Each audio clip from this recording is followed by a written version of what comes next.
নমস্কার বন্ধুরা, গোপলু কিচেনের আরও একটি রেসিপিতে আপনাদের সবাইকে স্বাগত জানাই। আজকের আমার রেসিপি সুইট কর্ন মশলা। একদম রেস্টুরেন্ট স্টাইলে সুইট কর্ন রেসিপি আজকে বাড়িতেই বানিয়ে নেব খুবই সহজেই। রাতের খাবারে রুটি বা পরোটার সাথে এই রেসিপিটা খেতে খুবই ভালো লাগে। তাই বন্ধুরা ভিডিওটা স্কিপ না করে শেষ পর্যন্ত দেখতে থাকুন। প্রথমে একটা কড়াইয়ের মধ্যে পরিমাণ মতো জল দিয়ে দেব।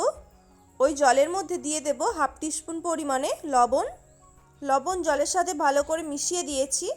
এরপর জল ফুটতে শুরু করলে ওর মধ্যে দিয়ে দেব 1 কাপ পরিমাণে সুইট কর্ন, যেগুলিকে আগে থেকেই ছাড়িয়ে রেখেছিলাম। এবার ঢাকা দিয়ে 2 থেকে 3 মিনিটের জন্য কর্নগুলো সেদ্ধ করে নেব। 2 থেকে 3 মিনিট পর ঢাকা খুলে নিচ্ছি। কর্নগুলো ভালো মতো সেদ্ধ হয়ে গেছে। এবার একটা স্ট্রেনার দিয়ে জল থেকে ছেঁকে কর্নগুলোকে তুলে নেব। আমি এখানে সুইট কর্নগুলোকে বয়েল করে নিয়েছি। আপনারা চাইলে 2 মিনিটের জন্য হাই ফ্লেমে ভেজে নিতেও পারেন। অপরদিকে একটা ফ্রাইং প্যানের মধ্যে দিয়ে দেব 2 টেবিল স্পুন কুকিং অয়েল। ওই তেলের মধ্যে দিয়ে দেব কয়েকটা গোটা গরম মশলা। 10 থেকে 15 সেকেন্ডের জন্য মশলাগুলোকে ভেজে নেব। ওরই মধ্যে দিয়ে দেব একটা বড় সাইজের পেঁয়াজ, যেটিকে আমি এভাবে বড় বড় করে কেটে রেখেছি। সাথে দিয়ে দেব 1 ইঞ্চের মতো আদা, 10-12টা রসুন, 4টে কাঁচা লঙ্কা, 2টো টমেটো যেগুলিকে টুকরো করে নিয়েছি, 6 থেকে 7টার মতো কাজু। মিডিয়াম টু হাই ফ্লেমে কিছুক্ষণ সমস্ত কিছুকে নাড়াচাড়া করব। এরই সাথে দিয়ে দেব হাফ টিস্পুন লবণ। এখানে লবণ ব্যবহার করলে পেঁয়াজ আর টমেটো খুব তাড়াতাড়ি নরম হয়ে যাবে। পুনরায় সমস্ত কিছু নাড়াচাড়া করতে থাকবো যতক্ষণ না পেঁয়াজ আর টমেটো নরম হয়ে যায়। একটু ঢাকা দিয়ে দিচ্ছি, মশলাগুলো ভাজার সাথে সাথে নরমও হয়ে যাবে। 1 মিনিটের মতো ঢেকে রেখেছিলাম, তারপর ঢাকনাটা সরিয়ে নিচ্ছি। দেখতেই পাচ্ছেন এখানে টমেটো আর পেঁয়াজ বেশ নরম হয়ে গেছে।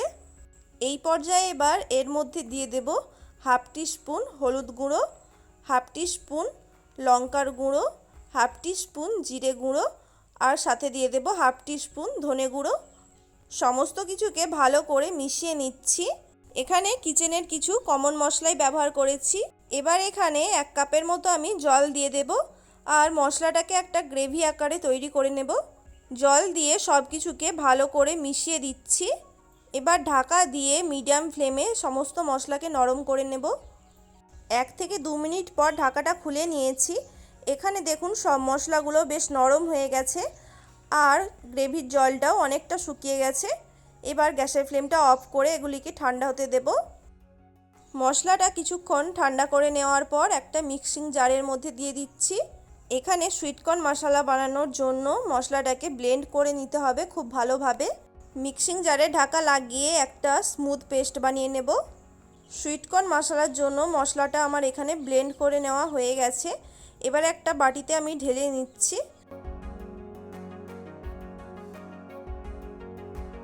এরপর একটা কড়াইয়ের মধ্যে দিয়ে দেব 1 চামচ বাটার।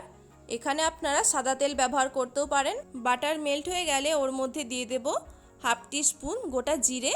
জিরেটা 10 সেকেন্ডের মতো ভেজে নিচ্ছি। এখানে আমার আর এক্সট্রা কোনো মশলা দেওয়ার দরকার হবে না। ওরই মধ্যে দিয়ে দেব বেটে রাখা মশলাটা। মশলার বাটিটা ধুয়ে অল্প একটু এখানে জলও দিয়ে দিচ্ছি আর সাথে একটু রঙের জন্য দিয়ে দেব কাশ্মীরি লঙ্কার গুঁড়ো। এবার লো টু মিডিয়াম ফ্লেমে কন্টিনিউ এভাবে হাতা চালাতে থাকবো যতক্ষণ না মশলার জলটা শুকিয়ে মশলার কালারটা চেঞ্জ হয়ে যায়। প্রায় 5 থেকে 7 মিনিটের জন্য মশলাটা এখানে কষিয়ে নিতে হবে। দেখুন মশলা থেকে তেল ছেড়ে দিয়েছে। এর মধ্যে এবার দিয়ে দেব একটা মিডিয়াম সাইজের ক্যাপসিকাম কুচি আর সাথে দিয়ে দিচ্ছি সেদ্ধ করে রাখা সুইটকর্ন। মশলার সাথে এগুলিকে একবার ভালো করে মিশিয়ে নেব। ক্যাপসিকাম আর সুইটকর্ন মিশিয়ে নিয়ে ওর মধ্যে দিয়ে দিচ্ছি পরিমাণ মতো জল দিয়ে সব কিছু ভালো করে মিশিয়ে নিচ্ছি। জল দিয়ে এখানে স্বাদ মতো লবণ দিয়ে দেব আর সাথে হাফ টিস্পুনের মতো চিনি দিয়ে দেব। আমি এখানে খুব বেশি পরিমাণে জল দিইনি, এরকম একটু সেমি গ্রেভি রাখবো, তাই জন্য জল অল্প পরিমাণে দিয়েছি। এবার গ্রেভি ফুটতে শুরু করলে ঢাকা দিয়ে ক্যাপসিকাম আর সুইটকর্ন ভালো করে সেদ্ধ করে নেব। এখানে 2 থেকে 3 মিনিটের জন্যই ঢাকা দিয়ে রেখেছিলাম, তারপর ঢাকা খুলে নিয়েছি। ক্যাপসিকাম আর সুইটকর্ন ভালো মতো সেদ্ধ হয়ে গেছে। এখানে গ্রেভিটা ঠিক করার জন্য এখানে দিয়ে দেব হাফ কাপের মতো গ্রেট করে রাখা পনির। এখানে পনিরটা ব্যবহার করলে গ্রেভিটা থিক হওয়ার সাথে সাথে অনেক টেস্টিও হবে। সুইটকর্ন মশলা এখানে আমার প্রায় তৈরি হয়ে গেছে। সবশেষে এবার দিয়ে দেব শাহি পনির মশলা আর হাফ চামচের মতো কাসুরি মেথি।